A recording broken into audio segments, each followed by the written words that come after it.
Hello friends, welcome to NS classes. My name is Neetu. आज की class में हम डिस्कस करेंगे भी एचएसएससी पीजीटी स्क्रीनिंग जो 2016 में आपका पेपर आया था, उसके अंदर जो आपका डेटाबेस मैनेजमेंट सिस्टम के जो क्वेश्चन आए थे, आज हम वो डिटेल से डिस्कस करेंगे भाई।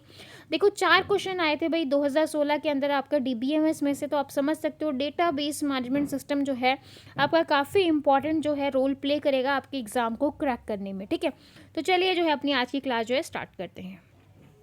हाँ जी, तो यहाँ पर आप देख सकते हो ये जो है डेटाबेस मैनेजमेंट सिस्टम का है, 2016 में आया था। टोटल 4 क्वेश्चन आए थे भाई। चलिए भाई, पहला क्वेश्चन देखो क्या बोल रहा है।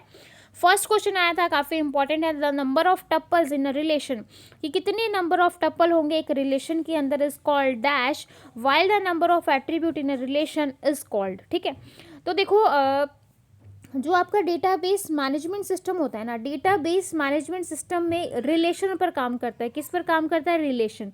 और आपका रिलेशन क्या होता है? रिलेशन होता है आपका रो एंड कॉलम। ठीक है, रो एंड कॉलम क्या होगा? एक टेबल के अंदर, ये एक आपकी टेबल है। ठीक है, इस टेबल में ये जो होते हैं ये आपके क्या होते हैं भाई? कॉलम। ठीक है, जो ऐसे स्टैंडिंग लाइन जो आप लगा सकते हो उसको आप कॉलम कहोगे। ठीक है, और ये वाली जो स्लीपिंग लाइन होती है ये आपकी क्या होती है? रो। ठीक है, तो ये वाली जो पूरी ये क्या होगी? ये आपकी रो होगी। ठीक है, और ये वाला जो पूरा होगा ये आपका क्या होगा भाई? कॉलम होगा। समझ में आया?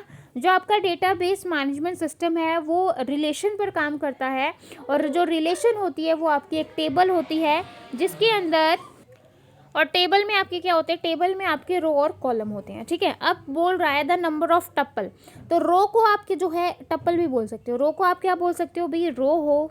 रो को आप क्या बोलोगे? टप्पल। ठीक है, रो का दूसरा नाम आप बोल सकते हो टप्पल। ठीक है, तो रो टप्पल इन रिलेशन, मतलब जो टप्पल के बीच में रिलेशन होता है, ये जो रो है आपकी, इनके बीच में जो रिलेशन है उसको आप क्या कहोगे? ठीक है, तो रो के बीच में अगर रिलेशन हो तो हम उसको बोलते हैं कार्डिनिटी। ठीक है, रो के बीच में रिलेशन होगा तो हम उसको क्या बोलेंगे भाई? कार्डिनिटी बोलेंगे। ठीक है, नेक्स्ट बोल रहा है while the number of attribute in relation, attribute जो कॉलम होते हैं, इस तरीके से जो ये कॉलम है, कॉलम को आप क्या बोलते हो? एट्रीब्यूट। ठीक है, जैसे आपने रो को टप्पल बोला, ऐसे ही कॉलम को आप बोलोगे भी एट्रीब्यूट। ठीक है, और इन एट्रीब्यूट के बीच में अगर आपको रिलेशन बताना है, इन कॉलम के बीच में अगर आपको रिलेशन बताना है तो वो होती है आपकी डिग्री। समझ में आया भाई?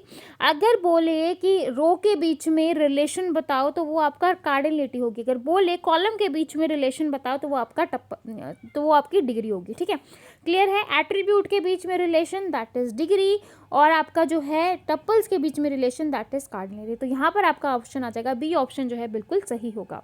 सेकंड क्वेश्चन देखो भाई, बहुत इंपॉर्टेंट जो है ये आपका क्वेश्चन है आपके एग्जाम जो है टीजीटी पीजीटी के एग्जाम के पॉइंट ऑफ व्यू से, डीएसएसबी में आ सकता है, केवीएस में आ सकता है। काफ़ी अच्छा क्वेश्चन है। ठीक है, नेक्स्ट क्वेश्चन देखो, इन अ रिलेशन, रिलेशन की बात कर रहा है। अगेन रिलेशन आपके क्या होते हैं भाई? टेबल होती है, और टेबल आपकी रो एंड कॉलम होगी। ठीक है, dash if every field contain only atomic value. ठीक है, बोल रहा है कि कौन सी ऐसी फील्ड है जिसमें सिर्फ आपकी एटॉमिक वैल्यू होती हैं। एटॉमिक वैल्यू क्या होती है भाई? यूनिक वैल्यू होती हैं। अब यहाँ पर रिलेशन की बात हुई है, दैट इज जो है टेबल की बात हुई है। टेबल में आपके रो और कॉलम होते हैं।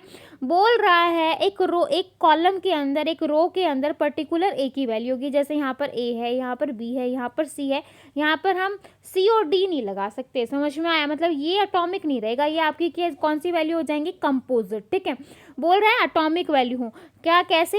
ए बी सी डी, तो ये आपकी क्या है? Atomic value. लेकिन जो ऊपर वाली रो में मैंने लिखा तो ये एटॉमिक वैल्यू नहीं है, तो यहाँ पर ये गलत हो जाएगा।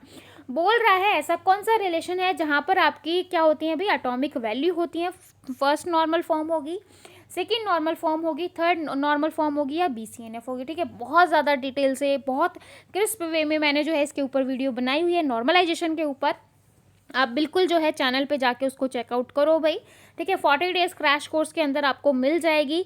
अब यहाँ पर देख लो थोड़ा सा। ठीक है, अब देखो फर्स्ट नॉर्मल फॉर्म में आपकी एटॉमिक वैल्यू होती है। ठीक है, डेटाबेस मैनेजमेंट सिस्टम की वीडियो में मिल जाएगी। सेकंड नॉर्मल फॉर्म में आपका क्या होता है भाई? Partial dependency. ठीक है, पार्शियल डिपेंडेंसी को रिमूव करवाते हैं। थर्ड में हम ट्रांजिटिविटी को करवाते हैं, और BCNF में that is बॉयसी code normal form में हम मल्टी वैल्यू को करवाते हैं। ठीक है, ये चीज़ आपको बिल्कुल पॉइंट्स पे, टिप्स पे याद होनी चाहिए।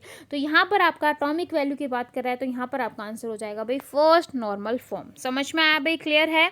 हाँ जी, थर्ड क्वेश्चन देखो भाई, बहुत ही अच्छा क्वेश्चन है।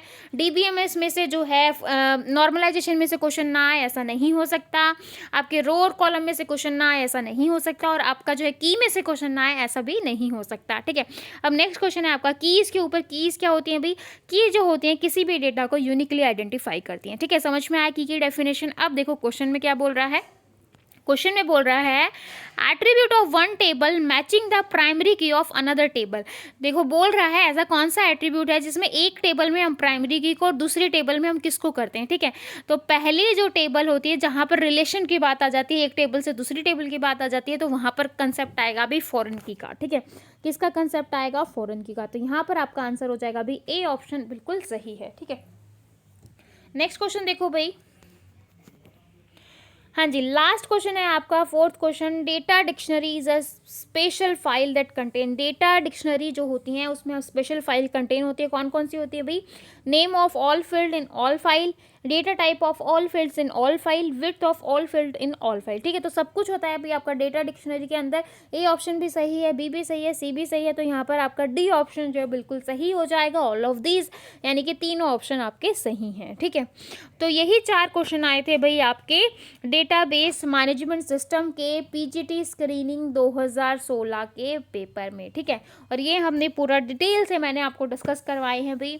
फिर भी कोई 4 क्वेश्चन में आपको डाउट है तो मोस्ट वेलकम भाई, कमेंट सेक्शन आप लोगों के लिए खुला है, हाजिर है, बिल्कुल आप अपने डाउट जो है वो पूछो, ठीक है। तो अगर आपको वीडियो अच्छी लगी हो हमेशा की तरह चैनल को करो लाइक, करो शेयर करो, सब्सक्राइब करो, ज़्यादा से ज़्यादा वीडियो को शेयर करो। जो बच्चे कंप्यूटर साइंस से टीजीटी पीजीटी टीचर्स की जॉब पाना चाहते हैं वो बिल्कुल मेरे चैनल को सब्सक्राइब कर सकते हैं। तो फिर मिलेंगे ऐसी नई वीडियो के साथ, तब तक के लिए बाय एंड थैंक यू।